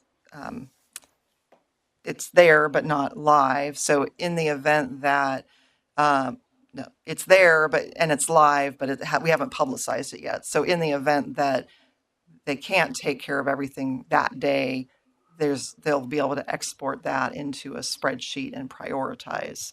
Correct. So, because there are only so many people that. Yeah, but as Yeah. it stands right now, they are acting on it the day that it comes in. And so we actually have had people fill out the form. We've had different complaints, Oh. not this one. Okay. Oh. Mr. Mayor. Councilor Sims. Thank you, Melanie, for coming up with that. That's amazing.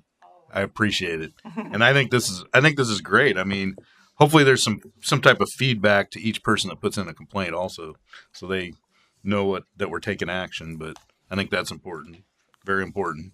But I'd really like this going on. I love spreadsheets. I'm a spreadsheet guy. So In each of the complaints that we've had so far, now, quite honestly, none of them have been on potholes, but I do send out an email to the person that sends it in the day that I receive it, and comment and tell them what I'm doing, what the Public Works is doing.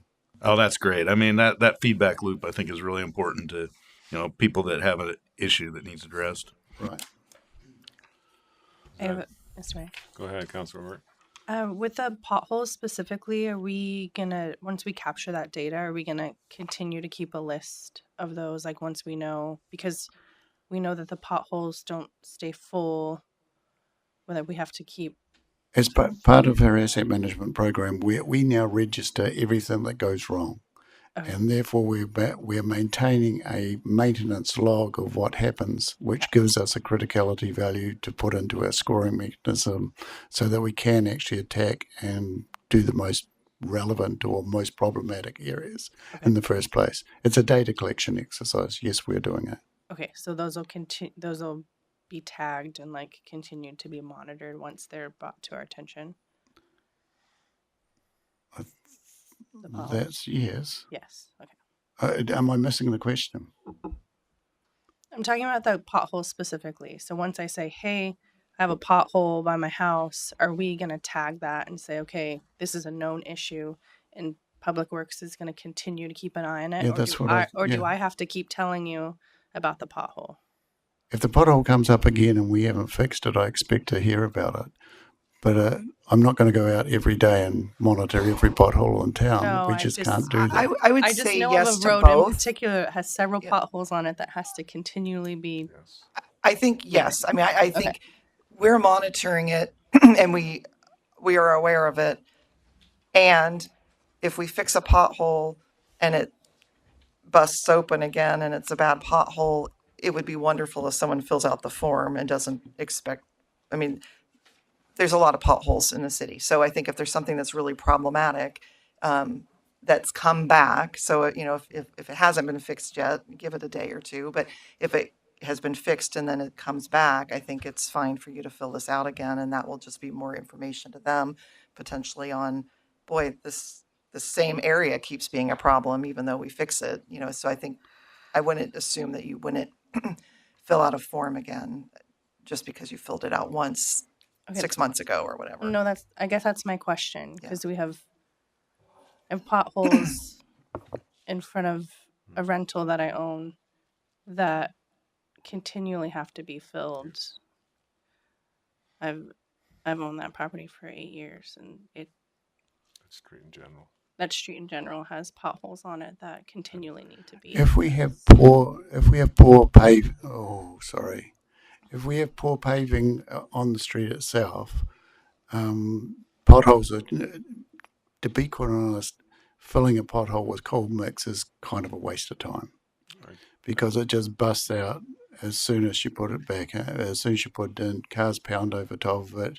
The surrounding piece of asphalt is already alligated. It breaks I know. away. That But is- so my point out. that if we have those known areas, If- are we keeping an eye on them? Yes, please. No, I mean the city. Is the city keeping an eye on We monitor them. problem areas? I mean, I think, again, we know there are problem areas and they do the best they can based on what is right in front of them and what complaints they're getting and trying to focus, on making the most out of their day. There's a lot of poor streets in the city, and if we spent all of our time fixing the potholes on those poor streets, there wouldn't be time to do anything else. And so I think they're doing the best that they can with the time that they have, the cold mix that they have. Yes, I guess I would say yes, it's on their radar, but that doesn't mean that every pothole is going to be fixed as soon as it is there. And so I think it would be helpful to still have people fill that out for information so that they know where the biggest issues are if they're coming back.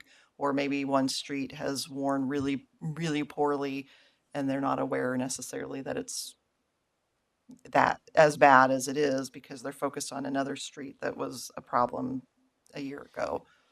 I'm making stuff up now. Sorry. I think you and I are saying the same thing. I think. Does that conclude it? So, All right. We missed an opportunity for public comment, so I'd like to offer a public comment if you want. Come on up.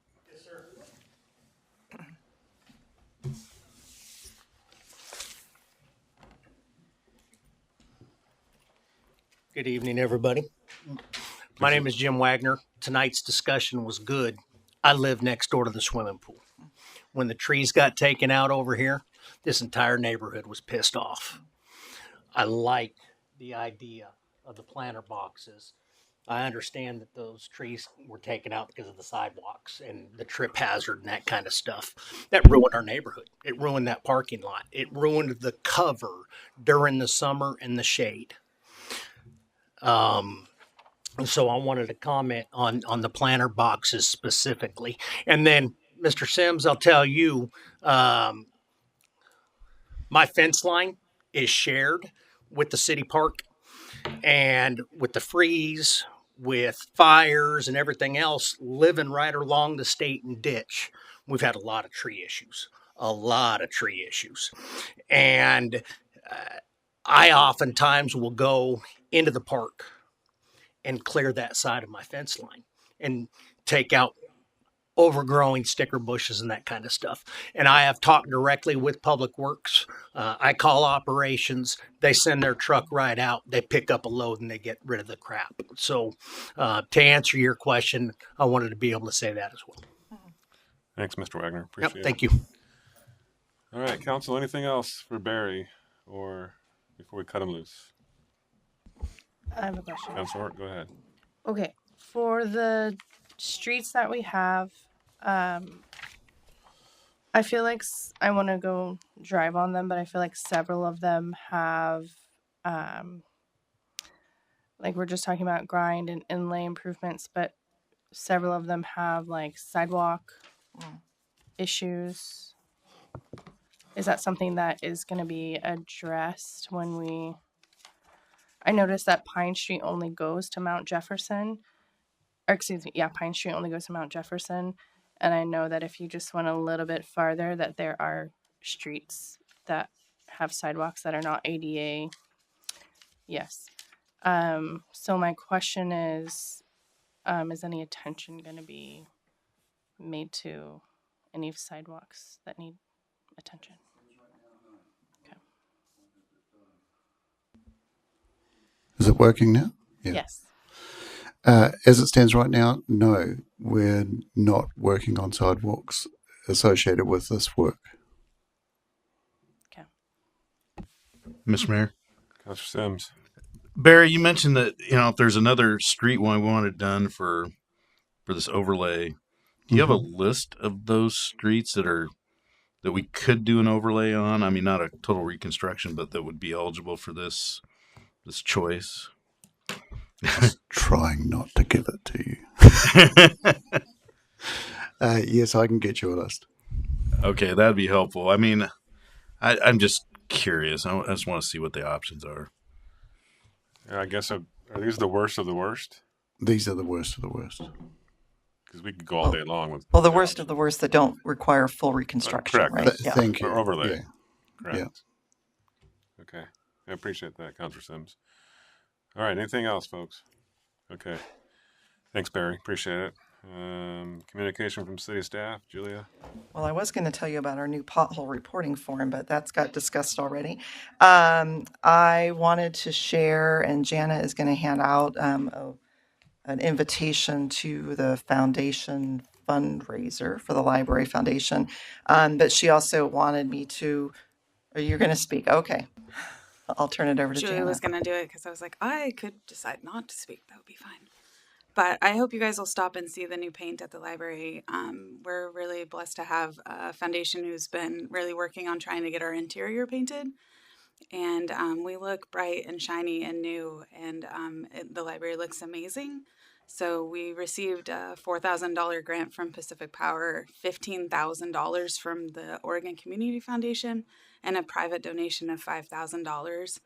And then the foundation was able to make up the difference because when the costs came back, really in a winter work quote came, which was really nice and wonderful. And the Fitzpatrick did a great job painting, but we also had a lot of wear and a little bit more. And so the foundation is going to pick that up. Tomorrow, tickets go on sale for their fundraiser. It's called Inked. I have an invitation for you. And I happen to know that if you scan the QR code, the ticket thing is actually open tonight, but you guys get first because you're the only ones that have them. But I hope you'll come see us. We're going to do, for hors d'oeuvres and a program, we're going to write the library story and watch it come to life on the catwalk with some airbrushed ink. And it'll just be a fun night and a good way to celebrate the library and the foundation and the work that's been done. So I'm going to give you some invitations early. And I hope you guys will share it with your friends. So many of you came to our fundraiser a couple years ago, and we had a great time. And I am excited about this one, too. So thank you. Yeah, the library is pretty amazing. If you haven't seen it yet, it's amazing what a coat of paint can do for a space. And I thought it was bright and cheery before, but it's even more bright and cheery. And they were able to clean and reorganize and stuff. The other thing, did you guys have any questions for Jana before I go on. Okay. I just wanted to let you know that we did submit the capital project initiation form for the intertie with Sublimity to Ed Deal, and he submitted that. He was only permitted 2 projects to forward for that, and he chose one of ours, so that's wonderful. So very hopeful that we get the money for that, because that would be wonderful if we do. And then I mentioned earlier, but I'll mention again, that we are back online and getting water from the North Santiam River. So no more Salem water. I'm happy to answer any questions. Seeing if any of my staff are jumping up to say anything else. I'm happy to answer any questions that you might have. Does anybody have any questions for Julia? Staff in general? Not Barry. All right. This is an opportunity for communication from myself and council, and as always, I'll let council go first. So what do you got? Mr. Mayor? Councilor Sims. I'll just do a quick review of the planning committee meeting. I know I missed it. I couldn't go to it, but there was an approval with conditions on a 2.24 acre lot on West Ida Street for a triplex. So that got approved. And there was approval with conditions for a site plan review for 2 duplexes on 1100 East Santiam Street. So kind of near the family building blocks there. That's that old yellow house that they're going to tear down. Mm-hmm. And then the annexation of 59 acres on Golf Club Road has been continued to February 23rd. Councilor Patty. Yeah, Mr. Mayor, I had the opportunity to present before school board last month and just kind of share an update on the waterline project and when that was anticipated for conclusion, and then also encourage them to participate in the levy discussions that we're having. The only question I received was just in regards to the closure of the park and ride. It sounds like they were kind of curious about that, and obviously that's not our property, so I didn't really have a lot of answers for them. But yeah, just thought I'd share that. Thank you. Anybody else? All right. I wanted to offer my appreciation to the city and to Santiam Integration Team for the job of hosting and operating the warming shelter. I think it went for a week, correct? I participated in that on a Saturday night into Sunday morning. There was, I think at that time, about 9 or 10 people that showed up that night. I think changing the venue to this location was a wise decision. Some more space for folks, some more facilities, some more amenities.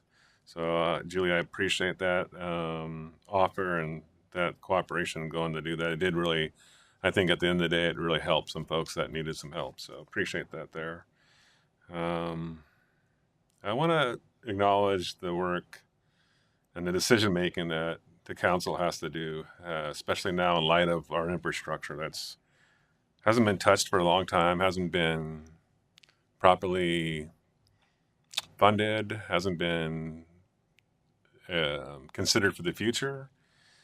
You all are in a tough spot right now trying to make determinations on what the best approach is to fix this or remedy it, even if it's just having a temporary bandage on it. It's a challenging thing, and I think you'll hear in the future that we have more problems that are even deeper that you aren't aware of yet. And so I guess part of my questioning today about the roundabout was to try to figure out how we can move some of these funds around, if at all. And that's really why my line of questioning was there. I struggle with not being able to deliver on the reason why people live here and the facilities, and not having that basic infrastructure needs. So I know it's a difficult lift for y'all. I appreciate you doing it. I appreciate staff's perspective and trying to offer us some kind of determination as far as what we should do, giving us options, really. And if sometimes they don't seem like options at all, right? But I know they are, and we're doing a lot more than previous bodies did to anticipate what the future looks like. So I appreciate y'all for doing that and stepping up. And I know it's not easy, and yeah, I just wanted to say that. With that, anything else?